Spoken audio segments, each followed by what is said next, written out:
From the window to the wall, we getting lit up in it, big bouncing. We does it big up in it, big bouncing. What's up? We've got the SS pulled in already, and we're gonna start to tackle doing the drop hangers. So we're gonna go ahead and jack it up, and then put jack stands on the closer to the cab on the frame rail there, and then we're gonna start cutting. We're gonna cut X's into the rivets on those hangers, and then just take an air hammer and pop them off there, and then just beat the bolt or the rivet all the way out. And then I think what we're gonna do is tonight try to get the bed pulled in here, and we've got it all tack welded up. So I might try to get it grinded down and start throwing mud on it.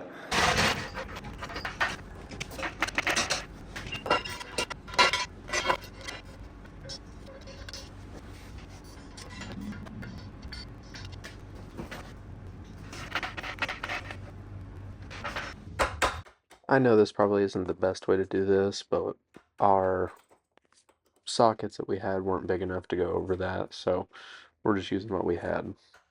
And it worked. We let it soak for a few minutes in penetrating oil as well.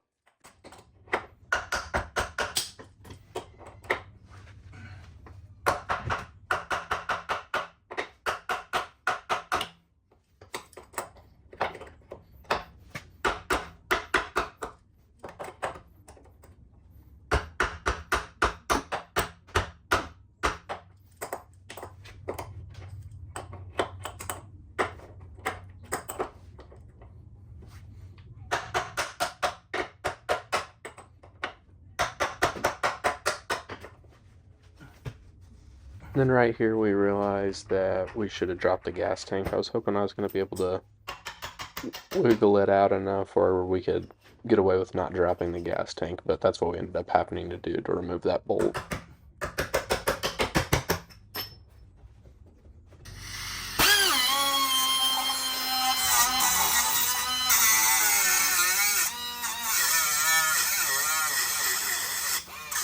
This is everything I've seen people do, is just use a cutoff wheel, but my air compressor isn't big enough, so it kept slowing down, so I ended up switching over to a grinder wheel.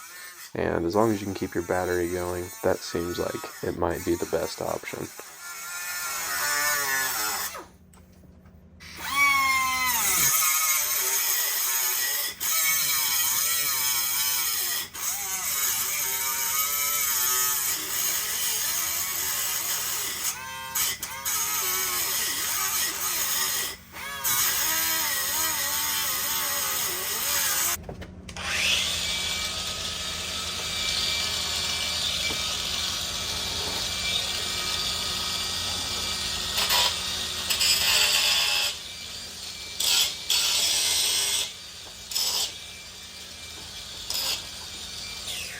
Right here, I'm just trying to figure out how we're going to get to that bolt, and later on I end up looking up online, and a lot of people just cut that rivet out from the inner side of the frame rail.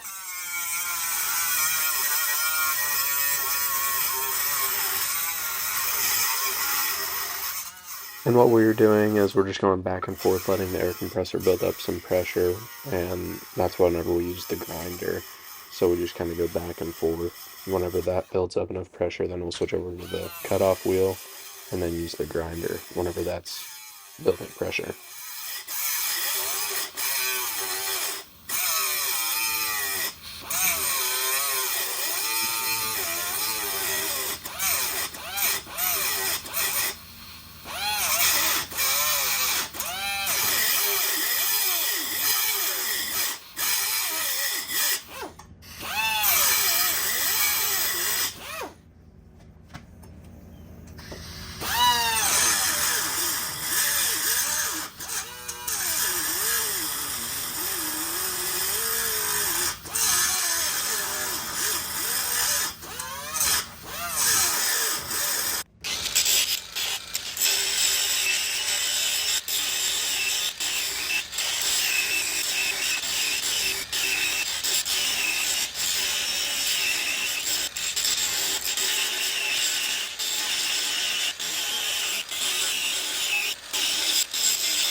Alright, we finally got it removed and all the rivets out. This one up here is a pain in the butt. So we actually went from the inside and cut the rivet out from the inside, but we're gonna throw another coat. We're gonna clean this up real quick and then throw another coat of this undercoating on it just to cover everything up, because we used a hammer drill and a crowbar and stuff trying to break those rivets off after we cut them down some. If they're open, I would just use a grinder. It seemed a lot faster just to grind it down. So yeah, we're gonna hold that one up, and I'm gonna go ahead and coat it really quick with that undercoating and then get the new one put on.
All right, we've got it all put back together now and dropped down.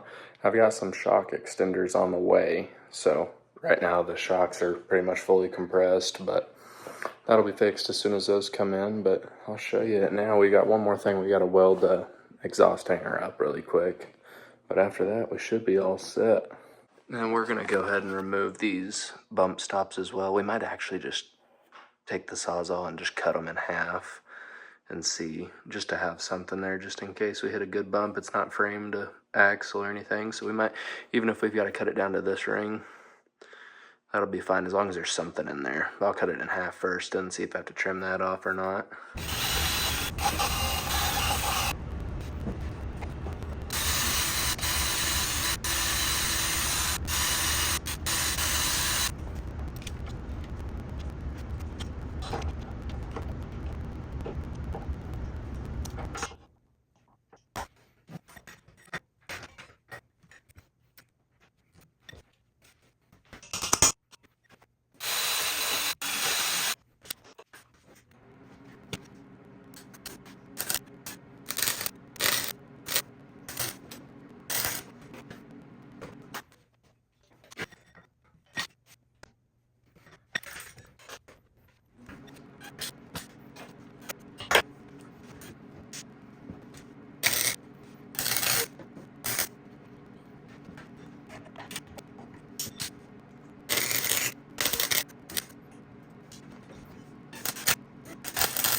Alright, we went ahead and took off the rock lights. We're not gonna, kind of out over the lighting and stuff, so we just went ahead and removed those, and we drilled a hole right there. Instead of running our wire through these vents, we just drilled a hole right there, siliconed it up for our speaker, and then we ran that wire on the inner frame rail, kind of cleaned it up, and then for our reverse camera, we ran it on the inner frame rail as well. But yeah, I think that'll be it for this one.